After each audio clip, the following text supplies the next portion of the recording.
there's still places we haven't gone, and I'd like to hear about January 6th as well, because there's a huge story there that we haven't even delved into. So is it reasonable to leap to that? Pretty much. Okay, let's do that then. Yeah. Okay. So in the middle of all these lawsuits, I have this burning passion for 2 to 3 years just to keep speaking publicly. And one of those days of speaking publicly happened to be January 6th in Washington, D.C. My perspective was it was another speaking engagement. I spoke January 5th in Washington, D.C. I spoke January 3rd in Florida, January 10th in Florida. But the 5th and 6th, I was scheduled in Washington, D.C. Where were you supposed to speak? January 5th, no problem, Freedom Plaza. January 6th, scheduled to speak on the east side of the Capitol with a permit. There you go. Okay. With a permit. People don't know that. So I was there to speak. When I... Who were you speaking with or to? I don't know who organized it. I had a team at that point, and there were about 20 speakers, including incoming Representative Marjorie Taylor Greene and Paul Gosar, another representative. It was a pretty high-profile speaking opportunity. People were, of course, speaking about their concerns that the election was stolen. But my lane was to speak about medical freedom. I had a prepared medical freedom speech that I did the day before, no problem, Freedom Plaza. And I was intending to do the same thing on January 6th, the east side of the Capitol building. It's called Section 8, and I had a permit. And when we speakers presented ourselves at the location, we were told by the whoever was there that we couldn't speak. Now, that you couldn't speak. They wouldn't allow, there was a stage set up, but they weren't allowing anybody to speak. Everyone asks me why. I don't know. Still don't know. I think because the crowds were so large. I don't know. If you have a large crowd, it seems to me you ought to let people speak so there's a positive energy source for the crowd to pay attention to. But for whatever reason, they would not let the speakers speak. So I was there on the Capitol, basically ready to give a speech. So I said, well, I'm speaking. And so I scampered up to the top of the steps and I started speaking, but I have 0 microphones or anything. And of course, within a minute or two, I stop because no one can hear me.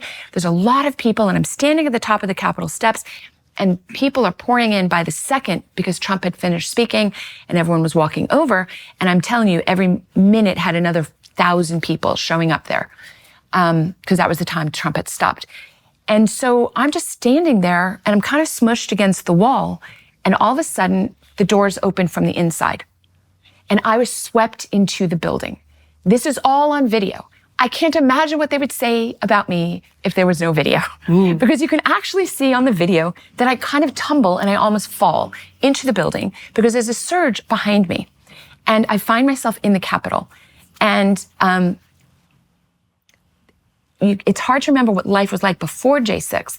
But we have a long history in our nation of political protests. Now, when conservatives landed in the Capitol, standing there, everywhere I was very peaceful, completely peaceful. I find myself in the rotunda. It's beautiful. And I'm walking between the ropes and I'm looking up here because it turns out there was video everywhere. I didn't know. And you can see me walking peacefully in between the ropes, looking around, and I've got my speech in my hand. And I think to myself, it is a fine idea that I should give my speech, because this is a political day and let's give a speech. And there's a lot of people here. So I give my speech and that is also seen on video. And it's kind of funny when I'm thinking back on it, but that was my mission. And then a little bit later, I give my speech again. And then an officer taps me on my shoulder and says I have to move along. And I'm startled, I look at him and then I move along. And then I exit the building. And that was my sojourn into the Capitol on January 6th, 2021. And I had no idea what was being said about the day. As an eyewitness, on the east side of the Capitol, no violence, kumbaya, literally grandmas singing kumbaya, moms with strollers. And that's what it was. It was very large. It seemed more like the energy of a sporting event or a concert, large. And that was it. And then we leave. And we got dinner, and I didn't have any news on it. Did you think anything of it after that? No. So I didn't, and I was in D.C. another day, and I'm always working, and I'm just typing away, and people are saying it's something, and I'm like, no, it was nothing, and I'm just typing, and I meet friends that night for dinner, and the friends are very, very, very alarmed when I said we were at the Capitol. And they said, oh my God, it was an insurrection. It was an insurrection. I'm like, and I start laughing, like, what are you talking about? Like, I just thought, I was like, no, I was there. Like, no, what are you talking about? And they were very, very worried for me. And I'm sitting at dinner and I get a message on my phone. And there's a picture of me on the FBI's most wanted list. with my picture. That's a night. problem. And I look at it. Wow. And my first reaction was, well, this was photoshopped. This is like a joke. Right. I mean, I still can't believe it. You can. Yeah. I'm like, I can appreciate that. I'm on the FBI's most wanted list. Like, Right. Wow. It was, and so they have a picture of me. Somebody had handed me a megaphone, and I was giving my speech, and that was the picture of me on the FBI's most wanted list. And I was like, no, and I just couldn't believe it. And then the next day, I started getting a little bit worried. But I went off 4 days later, and I gave another speech in Florida.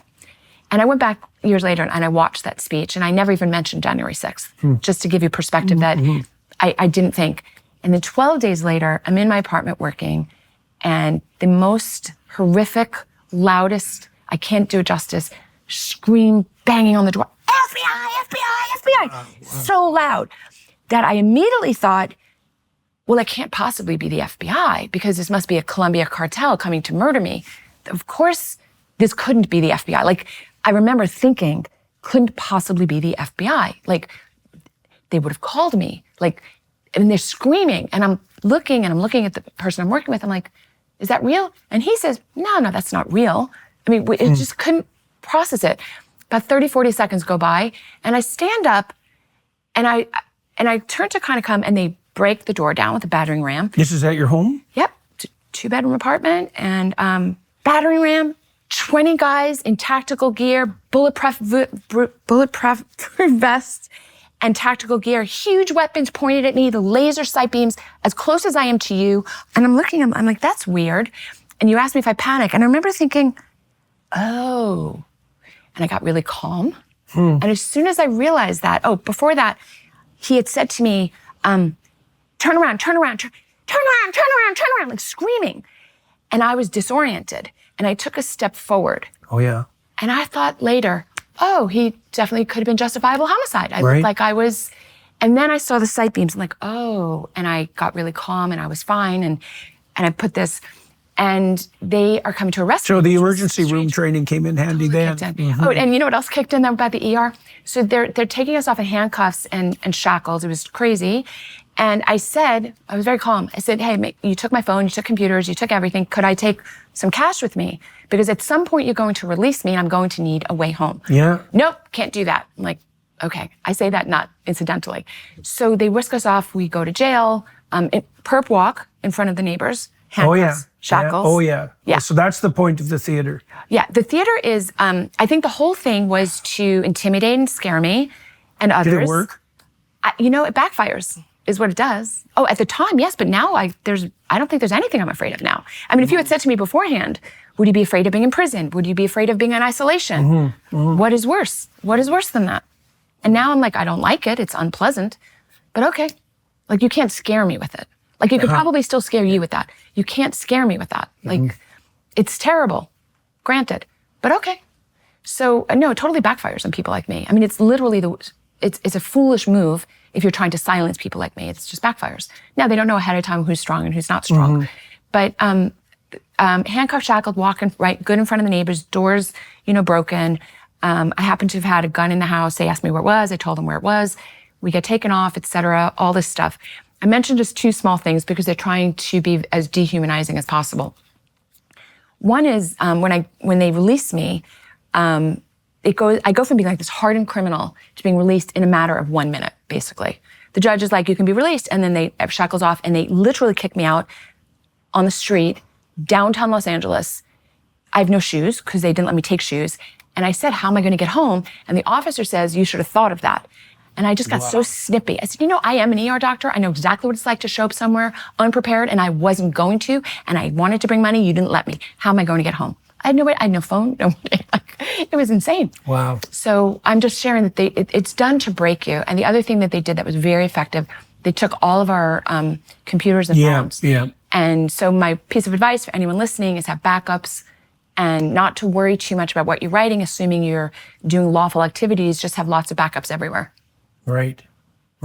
Okay, now you went to trial for this. Yes. So this is very funny. You will enjoy this story. So there's no right to a speedy trial, even though that's in our Constitution. They delayed until the government was ready to go, and then my judge couldn't have been faster. So I found out I had been charged. And where were you tried? All J6 defendants were being tried in the District of Columbia. Nobody, Oh, yeah. Nobody, that was intentional. Uh-huh. And none of us are from the District of Columbia. Yeah. And the District of Columbia voted 96% for Biden. And this was a political issue. Yeah. So it's not, and it's a company town. The largest employer, I think 30% of people, or 20 or 30% of people that live in DC work for the federal government. So by definition, it's a company town, plus it's a political trial. So not moving was really unfair to J6 defendants. So I had every intention of fighting and pleading not guilty until I saw the charges. So the charges included a bizarre 1512C2 felony that's 20-year felony. It's bizarre. It's an accounting kind of firm. Remember the Enron scandal? The theory was that Arthur Andersen, their accounting firm, shredded documents. So to close that loophole, it's called closing the Arthur Andersen loophole. Somebody 20 years ago came up with this 1512C2 statute, which is witness tampering and evidence shredding. That is what they charged me and hundreds of J6ers with. You might ask why? Because it's wholly irrelevant, has nothing to do with us. 20 years, that was why. This is how they got J6ers to take a plea. I see. They said, so that was the biggest club they could wield. And we had and I'm a lawyer too, and I'm looking at this and said, what does this 1512 witness tampering and evidence shredding statute have to do with me? I was literally walking through crowds and gave a speech. I understood trespass. I understood parading. Then we could talk about selective prosecution, like why are you prosecuting me and not everybody from the Summer of Love? Conservatives don't get to protest. That's really the rule. But this was weird. This 20-year felony was weird. It had no relation at all to us. And I couldn't, it's 20-year penalty. So this is how they got virtually everybody to roll over. They were very, very eager for J6ers to just take a plea. So the narrative is, oh, we all pled guilty. It was just a terrible thing. So when I discovered it was a 20-year felony, I did take the plea. I couldn't afford a felony as a doctor and a lawyer. There was no way I could keep my life. I mean, as a practical matter, I would have lost my licenses. And I had an organization to run. I couldn't be put away for years. It was out of the question. And on a personal level, it's pretty scary. So for all of those reasons, I accepted the plea. And I plead to a misdemeanor trespass. Now, exactly how many misdemeanors do you find going to prison? Low number. That zero number that you like. Yeah. No misdemeanors in America go to prison. So I was expecting when I showed up at trial to... Right, and that would be an expected part of the plea too, right? That would have been your presumption. That you go through the person's past. Does she have a violent past? Has she ever been convicted of anything? Yeah. You know, is this a gang offense? Is there violence here? You know, does she have a way to employ herself? You know, there's a lot of risks that go into when you put someone into prison or not. Of course I didn't think I was going to prison. Yeah. Now, we don't have a ton of time, but I will share with you a very cute little story, which is that my judge was a fellow named the Honorable Christopher Cooper. Now, I didn't recognize the name, except when I showed up in court. That was Casey. Casey was my classmate at Stanford Law School. Class of 147 of us. 147. Of course we knew each other. We kind of lightly dated. Wow. Okay? Wow. And I thought that, if anything, he would have been nicer to me. Like, certainly we had nothing negative, really, but he should have recused himself. Right. Because if the standard for recusal is not just conflict, it's the appearance of impropriety. It's not the actual impropriety. It's the appearance of impropriety. I mentioned this little interesting aside because the District of Columbia judges, almost to a man, are so smug that they don't even think they're going to be overruled if you've been to school and dated a defendant. They're like, oh, no, that's no problem. And I am sad as a lawyer to know that's the standard. Yeah. So the appearance of impropriety, which of course this is, and I bring it up because when I stood before him, I felt this heat of hatred and anger emanating from him. All the other hearings every month were on Zoom. But for sentencing, I had to show up in person. And there was so much hatred from him towards me that I will never know if it was personal or just his beliefs on J6th. And he should never have been in that situation. That is why judges who have an appearance of impropriety are to recuse themselves. Right. And I just want everyone to be cognizant of what the infrastructure of fascism is kind of already there in America. No one's checking him. Anyone responsible would have said, get off this case. It's crazy. There's other judges. He didn't. So that exists. Anyway, he sentences me to 60 days, which was insanely harsh. And then the Bureau of Prison puts their thumb on the scale, and instead of sending me to a camp, they send me to a maximum. Really?